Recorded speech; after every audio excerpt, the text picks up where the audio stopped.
Hi, welcome to episode 28 of the American Tributaries podcast, where to break out of the bubbles we've all been living in these last few years, we are using modern technology to explore the various currents of people in our great country, kind of like a 21st century Lewis and Clark journey.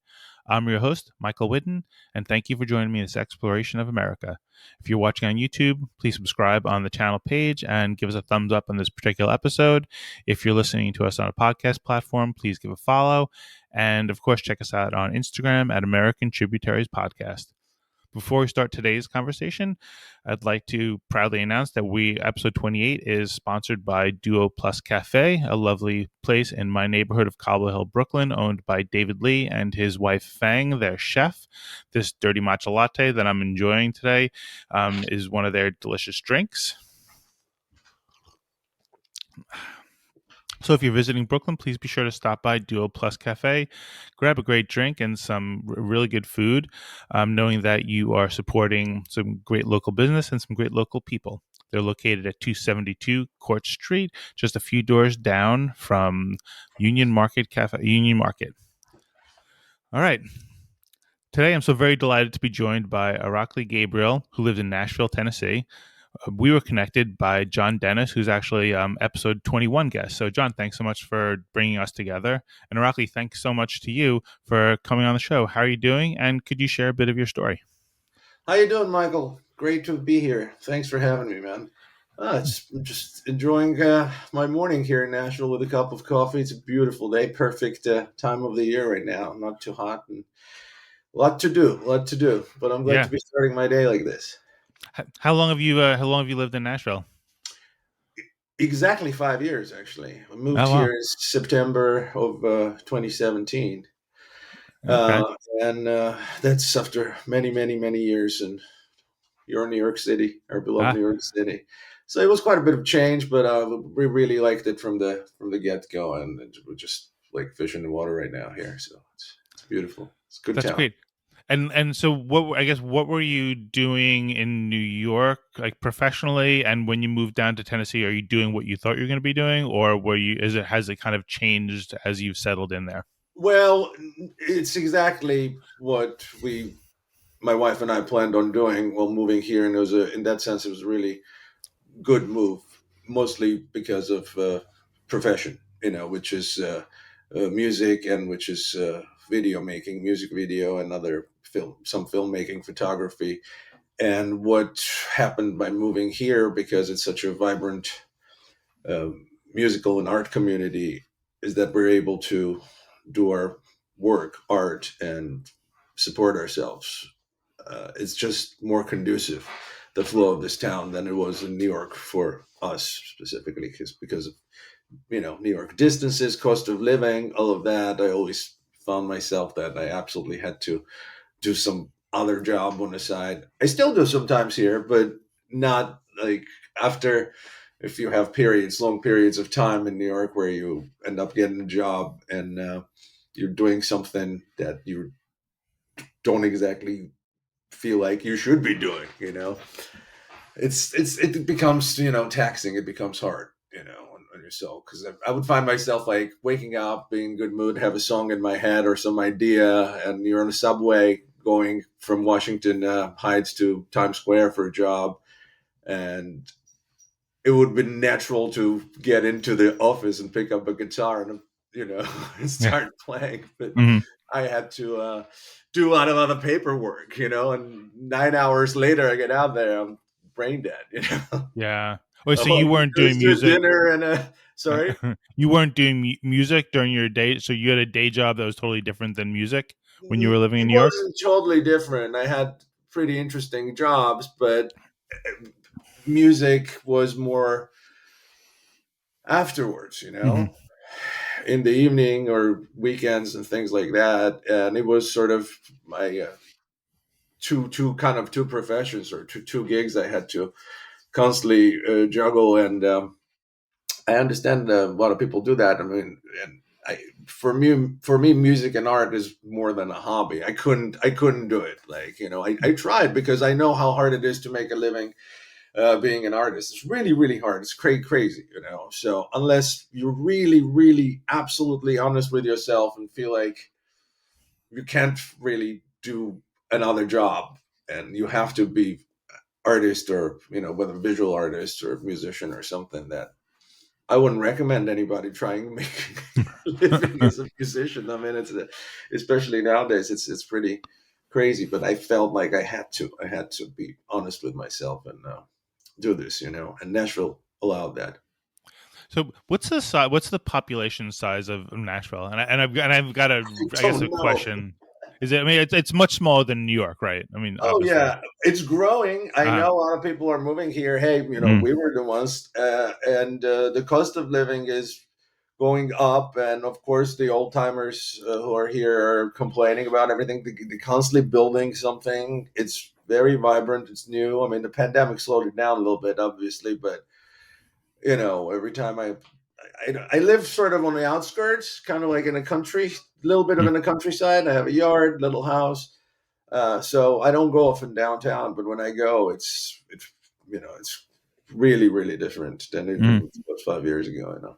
Lots of cars, things like that. And is your so you, are you is most of your job more in like the video production end, or are you doing performing as well? Like, what's the split of your like current, like, music work? We do, because there's so many artists here, and other artists, and now you can also do stuff remotely. So we get a lot of requests for video work. My wife does editing. I don't do editing. I don't have patience for that with a computer. But Mm, I do have a background in both film and music. I studied those things in college, and so I direct a lot of music videos, produce them. It takes a lot of work in organizing all of that, making it happen, and then we film it, and Anana and I edit it together, and we get quite a bit of requests from different levels of artists. We worked with some like world famous people, and also people who live down the street who are making a record and want a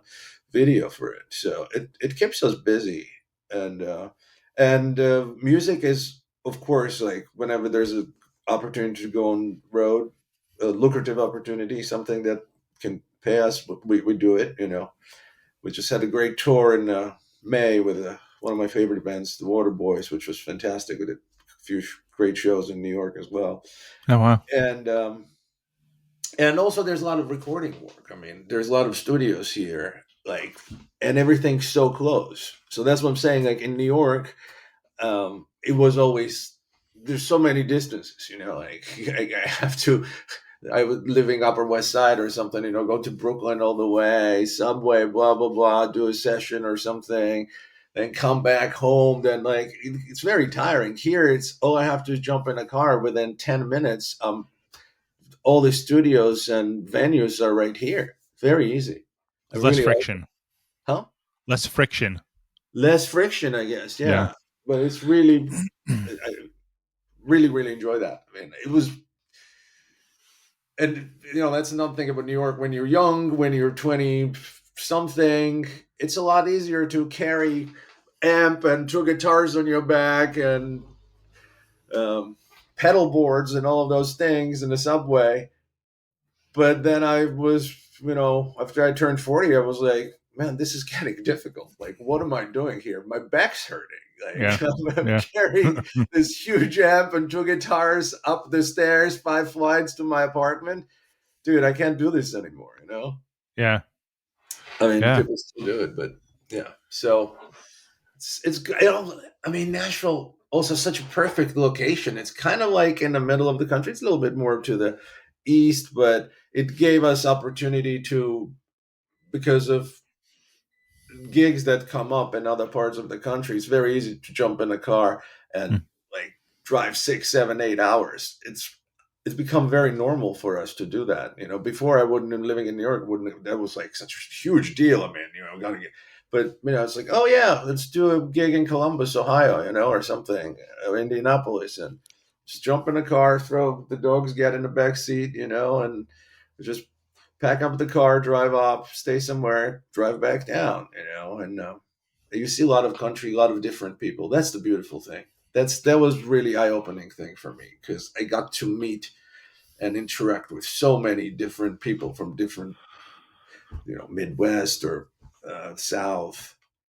Things you hear about these people in New York, and may have a certain idea how they are, and you kind of pigeonhole them and put them in one thing. Oh, they're the Alabama, they're all terrible.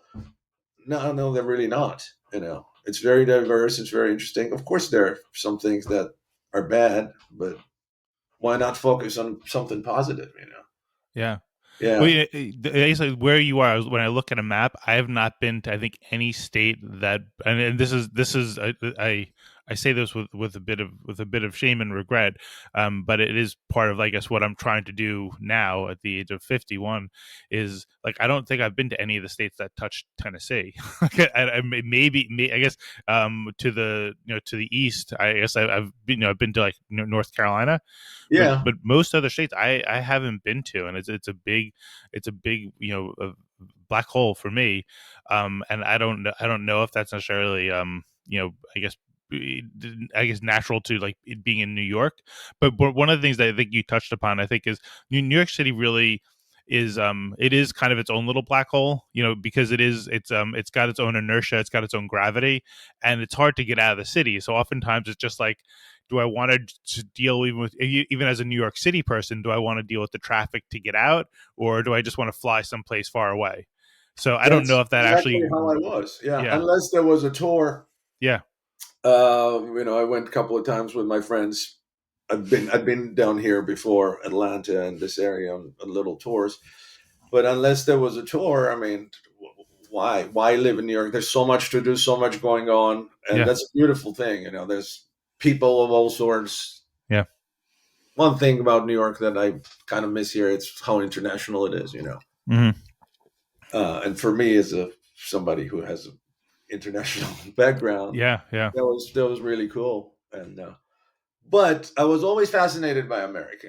And Hmm. when living just in New York, people used to say, "Oh, you live in America." I mean, no, I don't live in America. I live in New York City. Very, very different. I don't know Yeah. what America is, and to find that out, you should Hmm. get in the car and drive as much as possible, and stay at Airbnbs or hotels, and go into local shops and talk to people and sit down, and you'll learn. You'll learn. You'll see different things. Yeah. It's very worth it. It very was educational. What made me, I think, I like to think it made me more empathetic and compassionate and understanding of you know things that I didn't understand before, because you're just told, oh, people in Midwest are like this, people in Alabama they're like that, Florida they're like this and like that, it's so silly. Yeah. All kinds of different people. Well, I guess I guess and you referred to your international background. You weren't born in the United States. Where were you born? No, I was born in Republic of Georgia now, which is a country, independent. It's always been an independent country, apart from the period when it was occupied by Ru- first Russian Empire and then Soviet Union. Were you there when it was still part of the Soviet Union? Yes, yes, I was born in Okay. 1975, so Okay. 15 years of my life I spent in USSR, and last few years with Gorbachev and Perestroika and all of that, that was particularly crazy. I mean, now I think about it, it was only 85 to 90. It was only 5 years, nothing, like, but it felt like such a long time back then. All these things happened. I mean, the country completely changed. The Berlin Wall fell down. All these uprisings happened, demonstrations, civil wars. I mean, it was just nuts. So I left in early 90s, and I was not I didn't leave. When I left, it was still kind of peaceful. I went on a exchange program to Norway, student exchange program, and my plan was just to do that for a year and come back to Georgia and continue studying in university, because that's what, like, everybody did. But just as after I left, few months after, the coup d'état happened in Russia, first with the Gorbachev, the putsch, and that kind of affected the whole thing that was going on in Georgia as well. It's still a mystery to me, because I wasn't there and nobody can really explain. But what happened? But basically, the president that Georgians selected with big hope and love, 6 months before, in the spring, somehow in the fall, he became like like enemy, and a lot of people went against him. And I didn't like that. I didn't understand that. I thought it was just a really bad thing to do, which turned into a civil war while I was gone, full on civil war. And Wow. so basically, I was told my grandparents and just don't come back. It's really bad for you. People, kids your age are dying. Oh my And God. I would probably, I don't know what would happen, but Hmm. I'd probably have to. I'd get more acquainted with weapons Oh. than I would have wanted to. I prefer guitars. Hmm. Did you have friends that you talked to back there who were involved in the Civil War? Oh, absolutely, man. But again, like talking was impossible. There was a period of time where people were writing letters. You didn't know if letters would arrive. Phone lines were really bad. Hmm. If you could get through, that was a miracle. But then it would get cut off. So it was complicated, and a lot of people. It's sad, man. A lot of people, young people, died of just really sad, stupid. Yeah. It's not stupid. I mean, it's just Yeah. tragic. Yeah. Yeah. So I was very lucky in that sense because being in that wonderful country that Norway is, I absolutely love Norway to this day. I still am in touch with host family where I lived there. They're my dearest, dearest friends, really my second family. But also, the cool thing about that program was it was an international program. So I got to meet at the age of 16 kids from all over the world. I mean, we'd live in different towns in Norway and families, but every couple of months we'd have like a big get together, kind of like a camp thing in another town in Norway. So all of a sudden I am, a guy from ex-Soviet Union at that point, Georgia, who hasn't really been anywhere and hasn't had that much contact with foreigners other than, Russians or Georgians. And people from Brazil, Japan, China, different states in America, Switzerland, Portugal, and we're all exchanging information, talking about our families and talking in different languages. It was just wonderful. So it just kind of not. I realize now that not many people had that type of opportunity early in their life. So it really forms you and gives you a certain idea of the world and how people are. And I mean, we're very similar. Like the Yeah. guy who grew up in Bolivia was one of my best buddies, and we learned that we had same jokes. I grew up in Georgia, and the guy from Portugal, and stuff. And again, and the music was something that was the universal language. Music and soccer, that's Yeah. the things you that really bring the world together. Yeah, no, I think that when you think about what we have in common, and I feel like part of, I guess, my frustration with, I think, a lot of the what you see out there in the media is like this kind of like obsession with talking about what's different and why things are irreconcilable, and there are so many things on the other hand which are kind of like universal. Like it is self-serving for sports to say that there's something universal about it, but being able to kick a soccer ball back and forth is a way of connecting with people, right? Oh, And it music is absolutely the is. I mean, it's a right. language that you understand. I mean, if you go to a field or when we play soccer, different people, I mean, there's a lot of people from Africa, Hmm. Brazil, other countries. You know what to do. You don't Yeah. even you're communicating. Yeah. You pass the ball. You know what you got to do. How Yeah. to. Absolutely, it's same thing with musicians.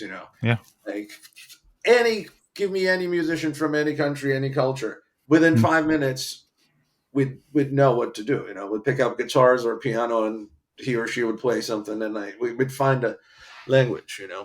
together. And I think, to me, I also find food that was, I mean, that's what I had been doing for 12 years, was like selling wine for an importer and distributors here in the city. But like what I realized was like food really is also, it's one of those unifiers, right? It's like something we all have to do. Well, yeah, And that's really necessary because you can really literally cannot survive without food. So yeah, yeah, yeah. yeah.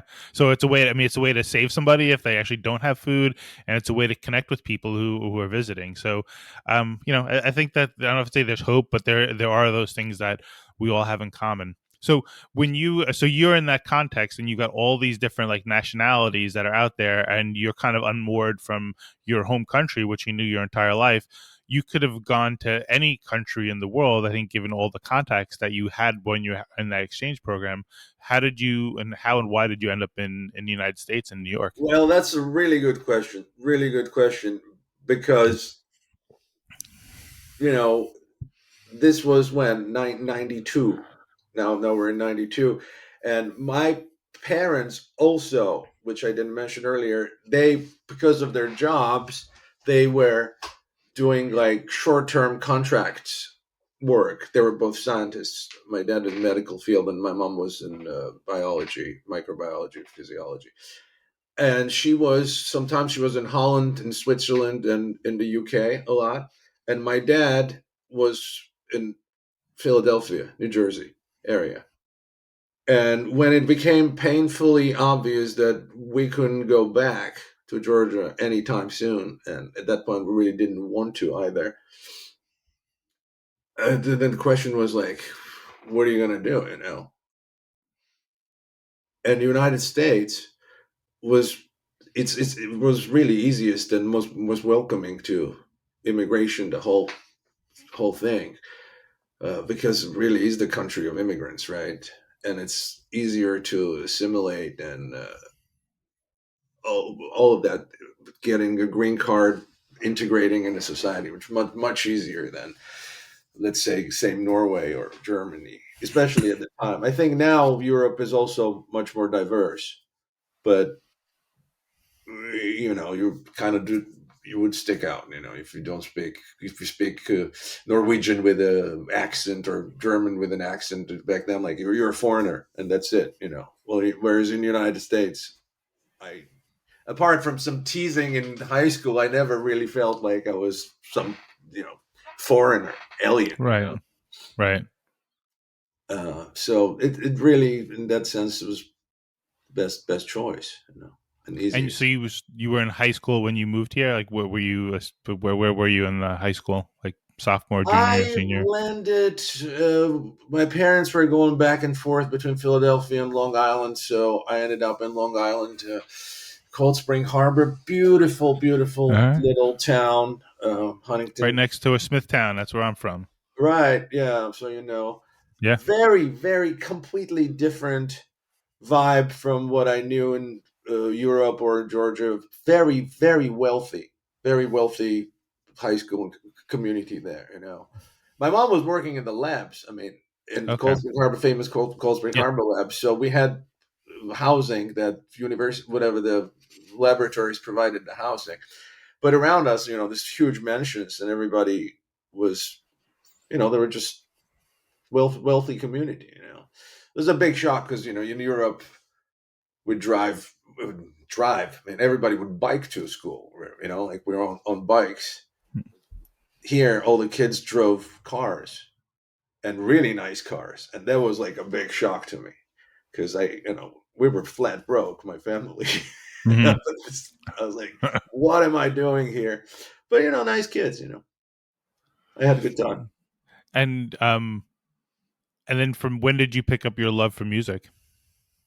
Oh, he was always there. I mean, since I was a kid, it's just like I don't know how far back I go, but like it's just was natural. But I had to kind of, it was different in Georgia. I had to kind of suppress it, you know, suppress it because there was no, unless you were some kind of genius protege from very early on, you know, and you were in a musical family and they get you a good teacher or something. uh, Being a musician or playing, it's very much like a hobby. It's not a career thing. It's something you do at the, you know, at a party, at a dinner table, maybe get a guitar and sing a song and drink wine. It was not like a career possibility like in the United States, for example. You know, like, or at least people pursue here. It's very difficult here too, but there it was just like, I don't know, one or two people who had incredible talent from the early on, you know, and they would go to musical school, conservatory projects, like, and they would play.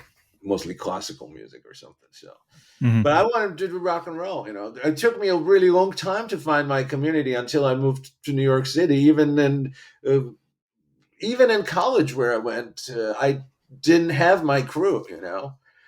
So I'm a very much a late bloomer. Where In did you New go York, to? Where'd you go to college? Amherst College. Again, Okay. really, really nice college. And people, I'm making a little detour. I was in Amherst, and people go, "Why did you choose to come to Amherst?"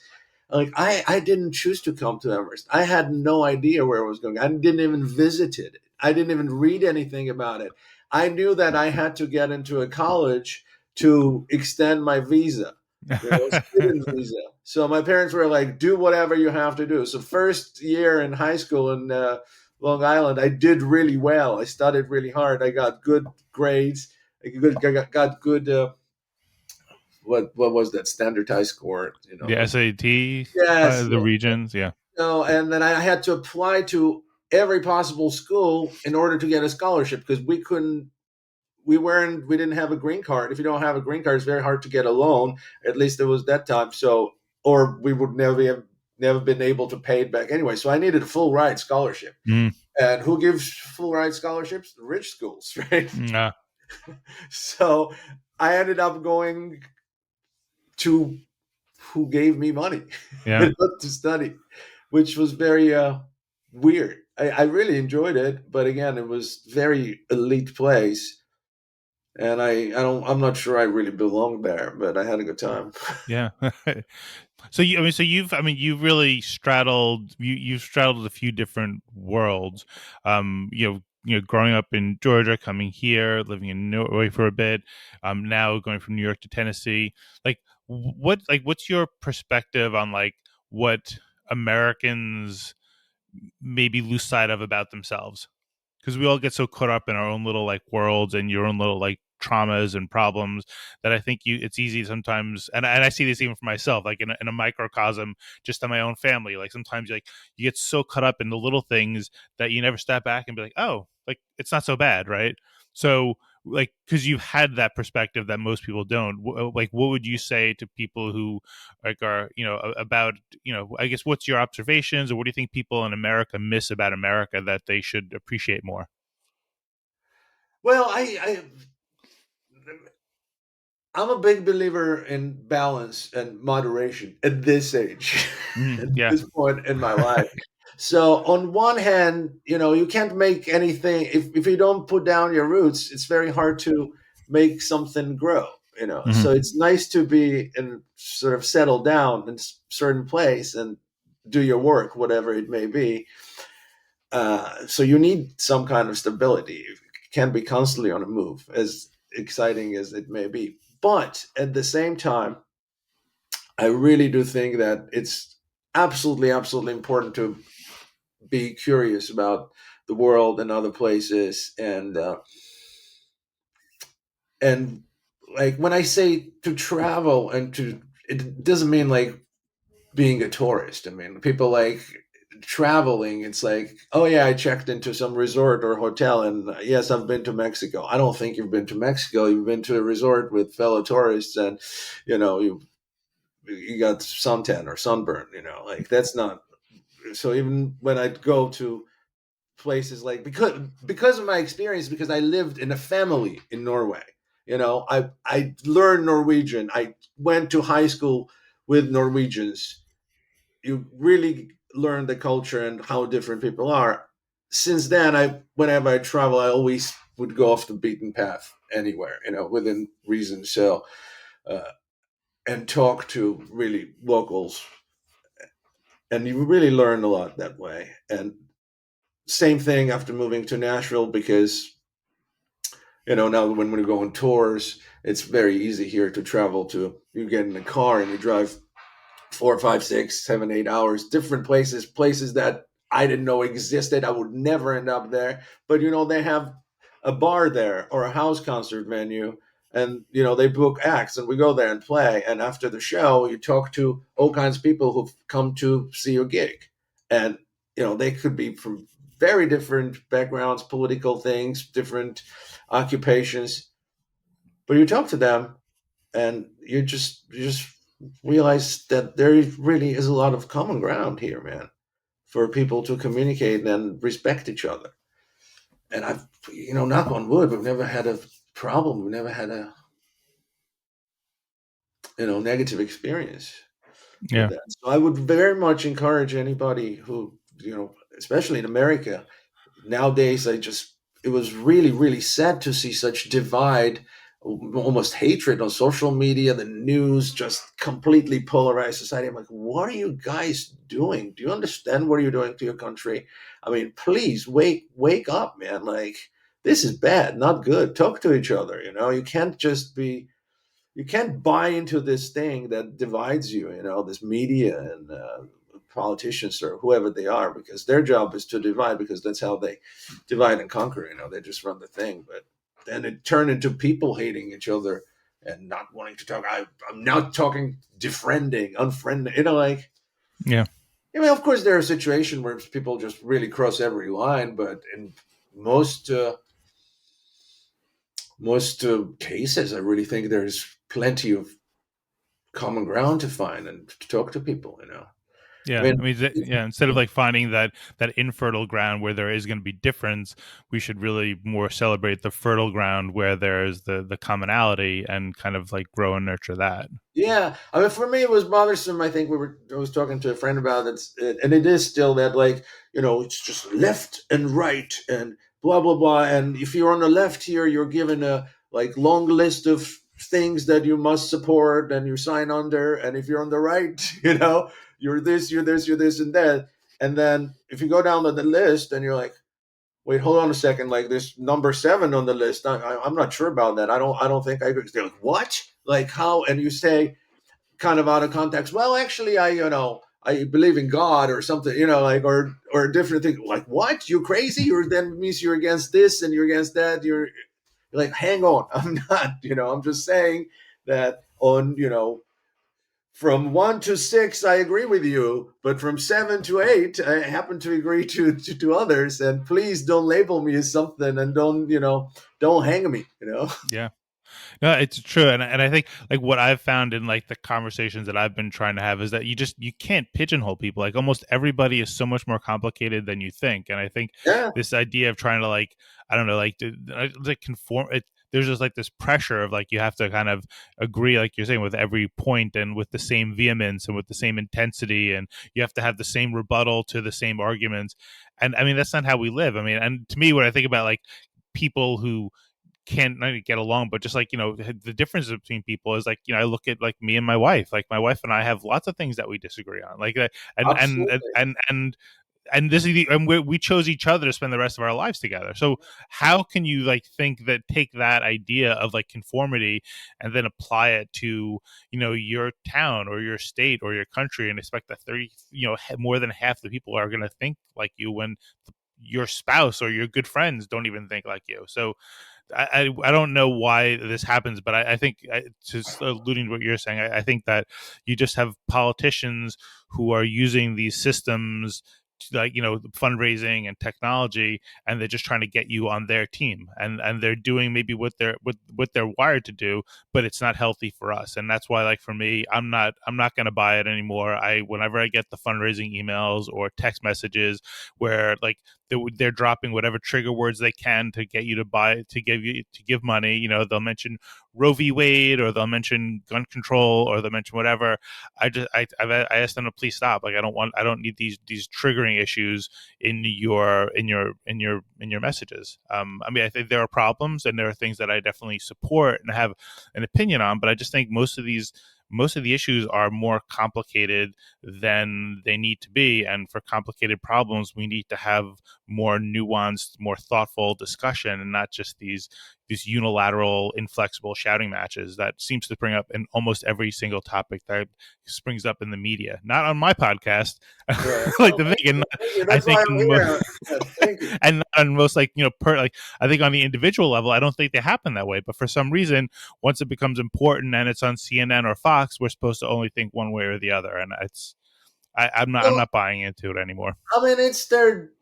Once you understand that, it's kind of like their job. It's their gig. It's that's how they make a buck, really, Yeah. at the end of the day. Yeah. And it's your job is not our job as a human is not to buy into it. It's like Yeah. advertising. Yeah. Like they're advertising something, and it's if you don't understand that it's just advertising and it could be total bullshit, you Right. can be like, oh wow, Yeah. I must really need this pill, Yeah. this like or this product or whatever. No, Yeah. you actually don't, or maybe you Yeah. do, but you have to judge this. So like when this information is given to you about political stuff, just be like, oh well, yeah, yeah, good one, Mister Whatever Congressman. You're Mhm. just doing your gig. Congratulations. I'm not Yeah. buying it. Bye. See you later. Right. Or I like that guy. I think he's better than others. Yeah. If I have to choose, maybe I'll go with him or her. you know. Yeah. But you need to analyze that, and that comes with, I guess, you need to be somewhat educated person to understand those things. But I would say I do think I think even like being educated, I think there's lots of people who I don't see the self awareness that I think you should have, and to be honest, like I don't think that I've had the self awareness I should have had for much of my life. And I don't I say gonna blame myself for it. I just think it's the circumstances of how maybe all of us live or cycles of your life. I don't know, but I just know something now. I'm trying to push back on personally. Um, Well, I mean, the beautiful thing about life, I mean, I'm just saying the obvious thing. I mean, it's growth, right? yeah, You learn things and you look back and you have experiences. You regret certain things. You try not to repeat the same mistakes. I mean, self awareness is another thing. Of course, it comes. Hopefully, it comes later in life. yeah, I don't want to be the person I was, when I was 20 years old. I don't particularly, you know, yeah, it's not interesting. I want to be yeah, different. Yeah, yeah. grow, So, change. um, as on a different note, although we're talking about media, I was thinking about for you and like making music videos. I remember like when I was 12 or 11, that's when like MTV first came out, and you Yeah. started getting music videos.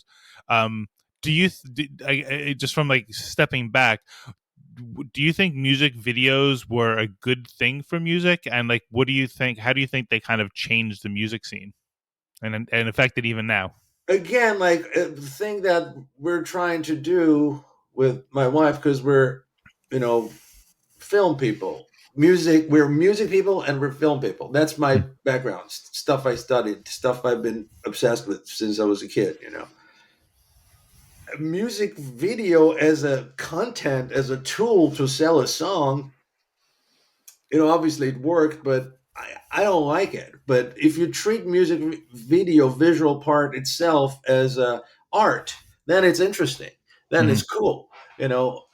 So when I probably just like you, I did spend a lot of time watching MTV in the '90s in the Norway and Super Channel, whatever VH1, whatever those things were, and you just see one video after another, country music, and CMT and whatnot, and there are some standouts there.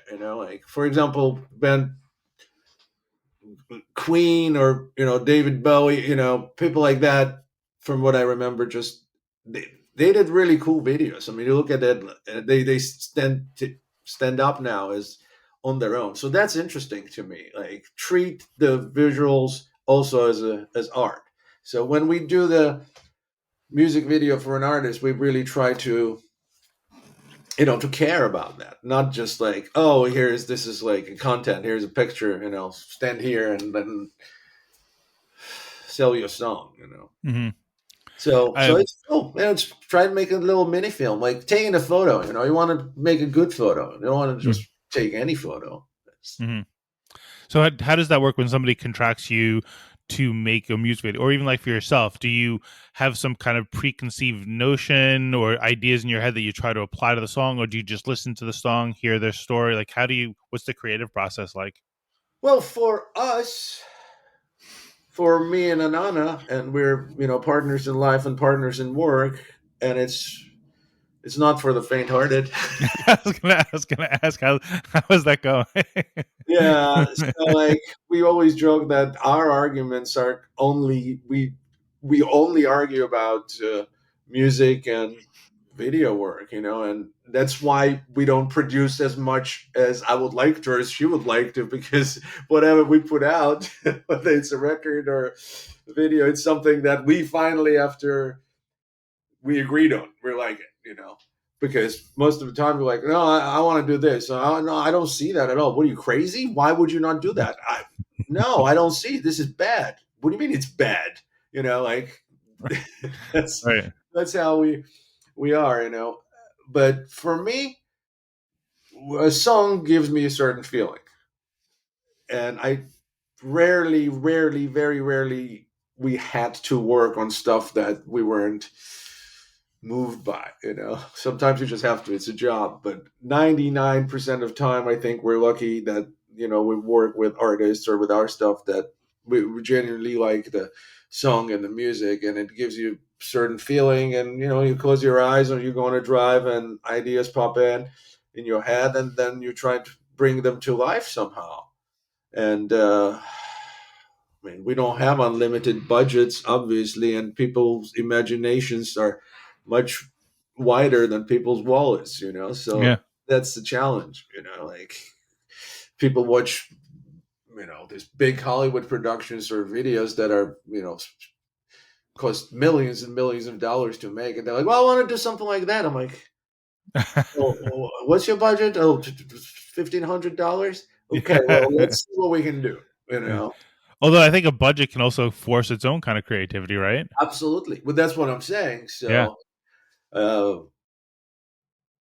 that's why we try with clients who are artists who may not exactly be familiar with the process of filming or video making or editing. We say, like, well, let's just try to do something simpler and more tasteful, rather than some kind of failed attempt, cheap attempt, and creating something huge. Because it's Hmm. going to look kind of, unless you purposely try to make it funny. We Hmm. just did recently something like that, and I can't wait to share it. But it's very funny. Yeah. What are the different musical genres that you end up working with? Is it all kind of based in Nashville? Is it all all over the country? It's all over the country and even all over Mm. the world now. I mean, we work. I mentioned with Mike Scott, with one of my absolute musical heroes, genius artist, singer songwriter, leader of the Waterboys since early '80s. We did a bunch of videos for them, and he sometimes would send us ideas. With him, it's very close collaboration. It's his ideas, and we bring them to life. Or we're emailing back and forth, sending pictures back and forth, stuff like that. We do that, or somebody from New York or somebody from LA. But here, we love just having people in the studio back here, or driving around the town, or wherever we can drive to, finding good locations in the park, or in the woods, or in a club or something, and just film, get a good vibe. It's really, really rewarding. I'm very grateful that we get to do that. Like, whenever I do that, and I think my wife shares that, really you feel like you're doing what you're supposed to. And with video, and same with music, whenever I'm on stage or in the recording studio, it's a bliss. Mm. So, I guess I've never been to Nashville, but if I came to Nashville, like what are the places that you go to get, I guess, like a good exposure to the different kinds of music that are there? If that's, I mean, that might even be a can't question that you can't answer, but Well, Nashville is, it's there are a couple of different Nashvilles, from what I understand now. And we definitely are on a sort of more like a East Nashville crowd, which is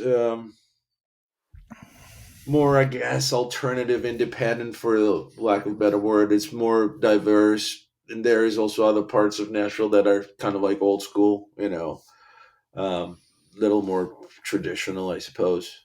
Mhm. And, sometimes it overlaps, but like, in New York, I never lived, even though I spent most of the time, even like in the '90s, hanging out in East Village or West Village, downtown, and then later in Brooklyn, Williamsburg areas where clubs were. I never really lived there because I couldn't afford living down there. Yeah, um, yeah. so I don't know, but it feels like this now here, because very short distances. I can just get out and be anywhere in clubs, and people live very nearby. So we're never bored, you know. Hmm. Tons to do. I don't particularly feel like I'm tired of this scene. I need to go to, Uh-huh. somewhere else. You know, it's great. I And mean, I would recommend anybody come to Nashville, especially if you're a musician, if you're interested in any kind of music. It's a must. You know, it's a must.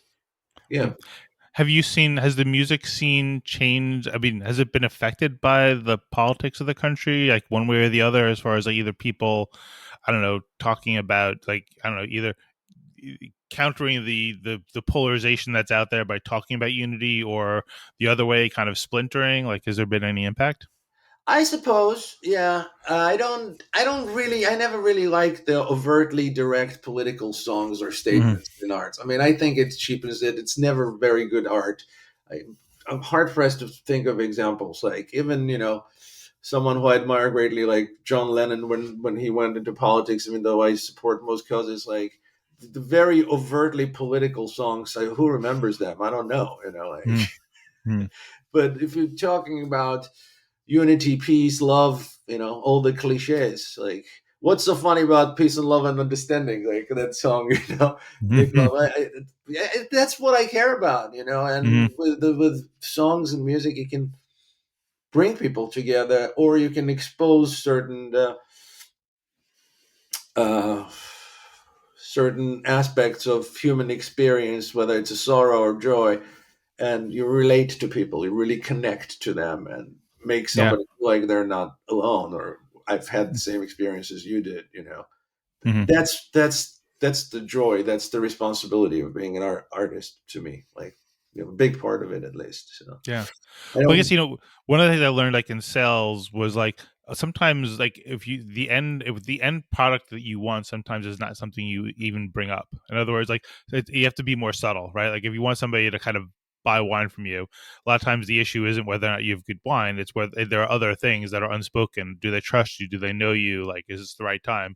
So I found like a lot of times you're not talking about the thing you actually want. So maybe in reference to what you're saying, like when artists are more explicitly talking about political issues, that's not the way to really kind of change minds. It's more subtle. I mean, I think even if you think about just like a concert, right? Like just bringing people together and having fun listening to a song is kind of cultivating a form of unity and a form of community. I mean, artists obviously are.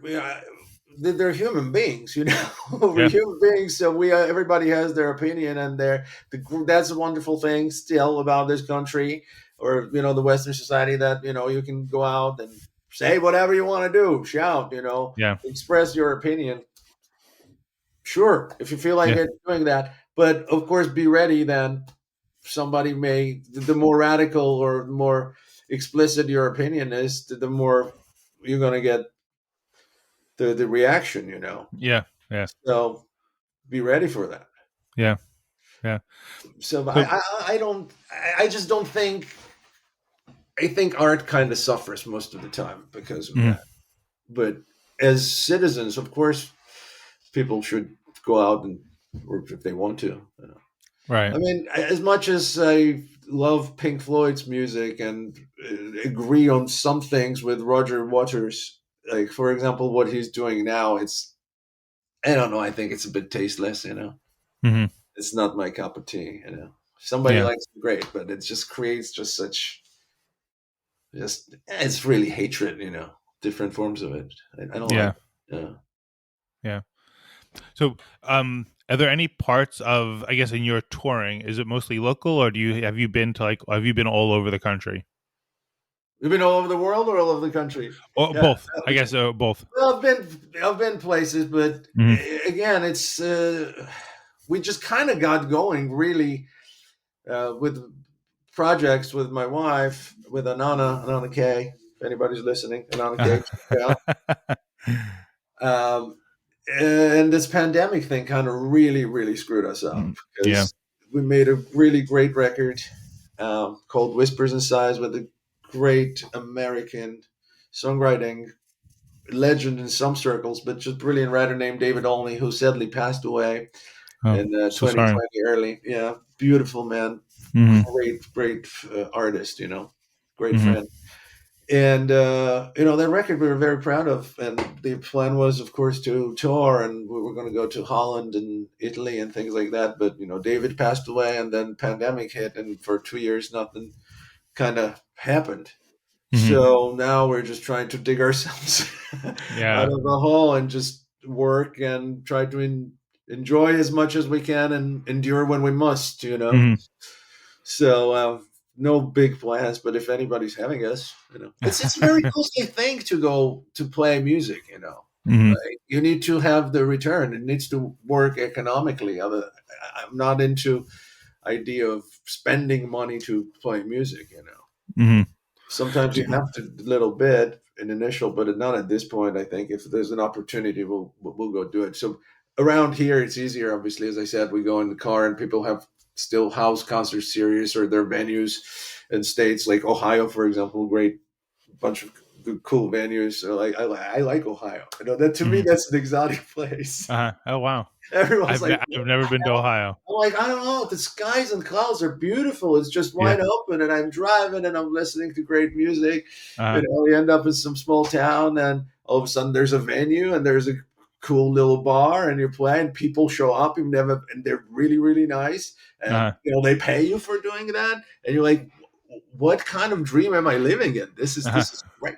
I love it. When that happens, it doesn't happen all the time, obviously, but when it happens, it's great. Yeah.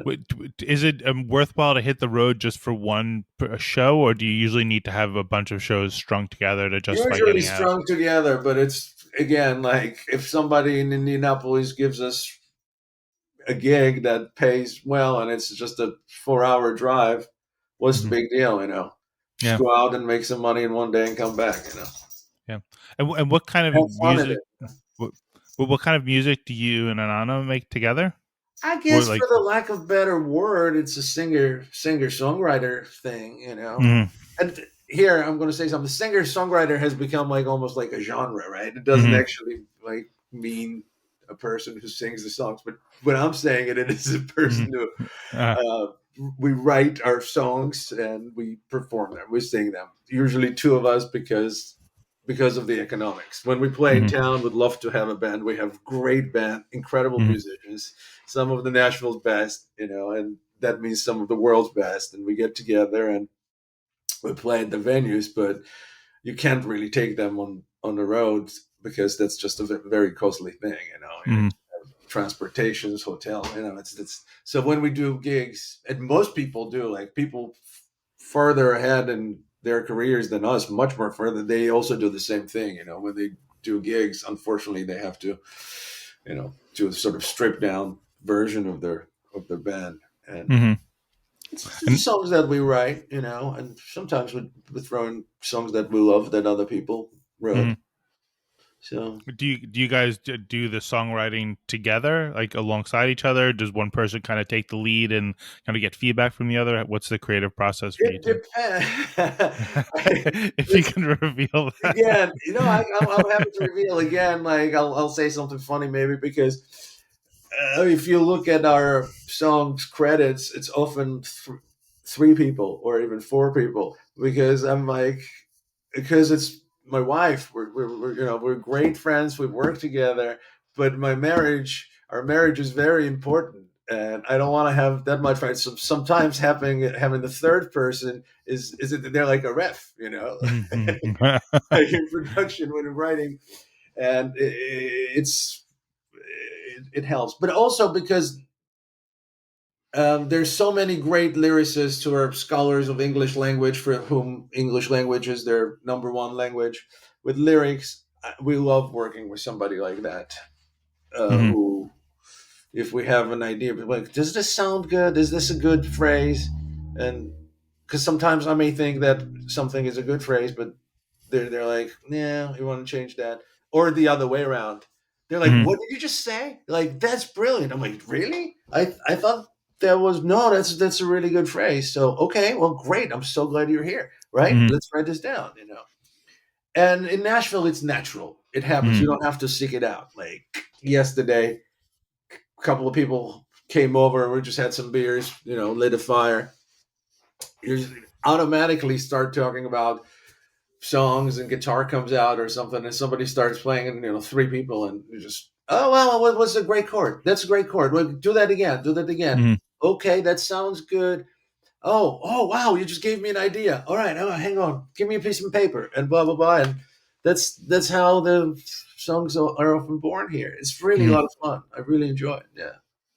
Now, is there a danger when you're in like Nashville, when there's so much of the musical, I guess, energy and so much talent that it becomes its own kind of like echo chamber where you end up just sounding like everybody else, or like is Absolutely. that It's not? horrible.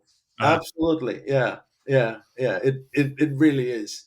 And same thing happened in New York too. I noticed, because you get sort of community on the Lower East Side or someone, and you just kind of lose perspective.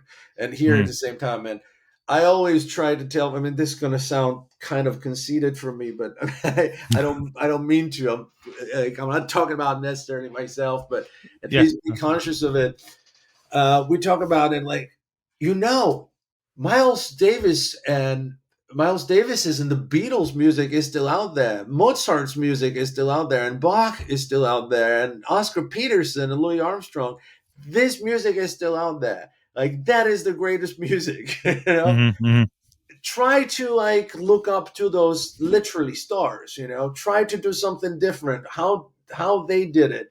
We can. No one can measure up to them, but at least really reach for the greatness and do different things. Try it out. Yeah. And here it's very easy to be like, we're in the same circle singing at the bar. Oh, what's that person doing? Oh, that song. Oh, so should I do it like this? What's Uh, that guy doing? How's that guy doing? It's natural because we're in a community, but you got to step back and be like, there's really, really phenomenal stuff out there, and just try to keep an eye on that and try to follow that lead. At yeah. least I really like to do that. Try. Yeah. Yeah. Well, what I saw with wine was that there are plenty of like people who would make wine where they're not really making the best. They're making the wine that other people are making that are other people are having success with. So they just kind of will do that, right? And I think there's a point where like you have to do what's like smart. You always have to be smart, like right. I mean, you want to continue to get by, but you should be mindful about what you're doing. And I still think at the end of the day, it's like I guess the way I look at like the way I parent is the way I'd want somebody like for anybody what you're doing as an artist especially, but for like even any kind of work is like you still want to be like I want my kids to be the best versions of themselves. I don't want them to be a lawyer or a doctor or whatever. I want you to take your innate talents and be the best version of yourself that you can, and that's going to obviously involve like seeing what other people do and considering it. But at the end of the day, I want you to be the best version of yourself, and I would think like with music is the same thing where those people who were great, I don't even know if they were. If did Miles Davis know he was great, or I mean, or on the other hand, maybe every artist thinks they're great, so it doesn't make a difference. I don't know. I don't know. I don't Yeah, have an answer for that. yeah, But what you just said is really, really important thing. I mean, that's a luxury kind of that we have, and we're very privileged. And right now, living in America or wherever we are, we got to be grateful that you have a luxury, or I have a luxury at this point to try to be the best version of myself. yeah. 'Cause when I was growing up, where we were growing up, I told you like I'm kind of a late bloomer, is because that was not even a question. They're like, "Oh, you got to be the doctor, or lawyer, or professor," and it was just so drilled in my head that I had to be this thing Hmm.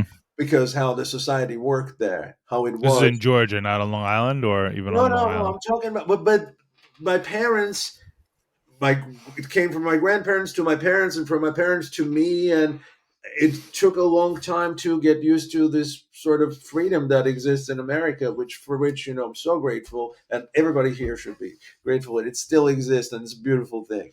Protect that, please, because yeah, you're supposed to be that way. Somebody tells you, like, you have to do that because if you don't do that, this and this will happen, and if you do this, this and this will happen, and it's really, I mean, for me, I tried. I thought I had to be a certain way until I was like, I'm just killing myself here, man. Like this is, I'm killing myself, and it's just, this is horrible. So, Yeah, um, it's a big luxury. All I'm saying, we can't take it for granted that people in the guess in the States and Western Europe still, have that. I think it's probably less in other countries, still. Yeah. Well, but one of the things I found, like in going to Europe for at least in the wine trade, was that there's a sense of, and correct me if I'm wrong, because you've straddled, you've lived both these worlds, but Mm. there is a sense of like there's a weight to tradition, there's a weight to history that you just don't have in the United States. Like there might be, I'm sure there are people, many families that have expectations about what you're supposed to do, but there's just so much less of it. Like if your family's been making wine for 8 generations or 9 generations, it's a whole lot of weight keeping you to stay involved with like the winery. Um, and I don't know if that's one of the differences, but I feel like in the US that just I never felt that. It's just like do what you're good at, do what you want to do. And It's it is very incredible. self-centered, You but nailed it. It really, really is like that. This weight is immense. And it was immense in my culture, and it's absolutely is in Europe more so, and in America is in that sense. I mean, there's some good things about tradition and honoring your past and history, and I think it will, it's important, very important. But that freedom that is in America, and you have that, it's just a beautiful thing, man. It's yeah. a beautiful thing. It took me a long time. I don't think I can. I came here in my teenage years. I think it's very too late to really fully. But people who are born here, it's inspiring. Yeah, it's inspiring to progress and to change and to have this freedom. I don't know how it came about. Funny thing is that, speaking of New York, how New York is its own entity. It's how it's constantly changing, how it's constantly moving. Like Hmm. that's you look at that and you just know that doesn't happen anywhere else. So Yeah. that's in a way that's a good thing. Yeah. I was having this conversation with somebody else, and I think the interesting thing is like New York is a place where you can step off the train, step off the airplane, and you can be a New Yorker because it's your mindset, right? And it's not attitude like you have to be a jerk. It just there's a mindset about just doing something or working hard, being devoted to something, and whatever it is. And somebody else was describing about America. It's like the same thing. Like America, in some respect, is just kind of the macrocosm of New York. And like even though New York seems very different than the rest of the country, in some respect, the spirit of New York City is exactly the same spirit of this country, which is you're an American. You can be American before you get off the plane, and you can once you get here, you can be American because it's really about just seizing the opportunities that are out there. And I don't think it should be some kind of dystopian idea of like do whatever you want and screw everything else. And I think there are a lot of people who don't even know they're doing that are doing that. But I think that there's a freedom to kind of realize your full potential here as an American, but also as a New Yorker. And as much as New York does seem different than the rest of the country, I think it is very similar in that respect. I agree 100%. Um, yeah, this again, I'm going back to this in the good part of individualism. It's like being. I like sports as much as I like arts. It's like Mm, being on a team. It's you can learn so much. There are moments where you have to do some great individual move, great pass, or drive to the basket or something, but you got to be aware that you're playing on a team and pass the ball and support your teammates. So it's the balance, man. yeah. And that individualism was very much, well, obviously was suppressed in Soviet Union. I mean, for God's sakes, man, that's like nightmare that country was, like the Yeah. totalitarianism. I Oh God! can't. And to think that some people have nostalgia for that Uh, monster. I mean, I ain't looking back there. Um, wow. so, and even, but in the other countries in Europe, the individual is very suppressed. I mean, historically, Scandinavia, everybody loves Scandinavia. I do too, but there was, it's very team oriented kind of thing, Mm, too much. So people who had some individual aspirations, they were often suppressed. Like, what do you like? This is this for the good of society? What are you doing, sir? mm, What do you yeah. mean you want to be an artist? I don't think this is for the good of the village. Mm, yeah. And those are people. A lot of people like that came to America to really. realize their full potential, because we weren't oppressed and suppressed here that way. Yeah. And that's important that Americans treasure that, and Yeah. protect that, because I Yeah. like it. I think to me the one thing I feel is I think that I don't think it would be to me. I don't think it's a mis. I feel like it would the U.S. could use a little bit more sense of kind of community. Like I think individualism is good, but I think that there's a sense sometimes there's a sense of like individualism, but there's no accountability for the consequences of what you do, and I think that 100%. That's I why feel like yeah. I I mean, think there, and there's sometimes a look to like the government should ameliorate this problem that I created. Whereas it's like, well, maybe you should take a little responsibility yourself for the problem that you created to not create the problem. And I see that across the spectrum. I know that's not just like a right thing or a left thing. well, exactly. I mean, we going back to to me, what basic thing is, I mean, the balance, right? Again, Yeah, like I think the team metaphor is good. You got to yeah, know, okay, this is my moment. I have an opportunity. I'm going to take the ball and run with it towards the goal, and I'm going to shoot and score, right? Or yeah, now this is, if I do that, it'd be really bad, because they'll take the ball away from me. mm, You got to pass it. Maybe go back. Maybe pass sideways. Maybe pass to this guy. You have yeah, to have that both. Both. yeah, It's neither one or the other. I don't understand this. That's a weird thing about. It's almost like a childish thing or something in America. They always want to make you choose this or this. yeah, I never yeah, understood the Stones or the Beatles.